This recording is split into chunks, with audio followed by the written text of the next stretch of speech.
અંગોની ઓળખ કરતી સંસ્કૃતમાં આપણે એક રમત રમીશું. હું તમને સંસ્કૃતમાં અંગનું નામ કહીશ, તમારે એ અંગને અડવાનું છે.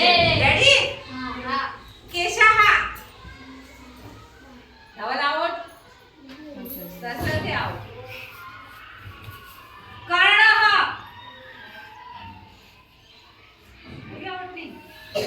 नेत्रम.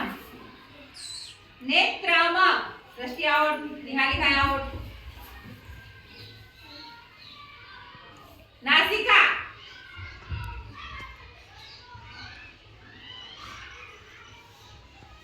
करतलम. आयुष आउट. श्लोके आउट. दीपक आउट. ईशाने आउट. करतलम. कैरिस तू आउट. युवराज કેટલો બધો આવડતો રહ્યો.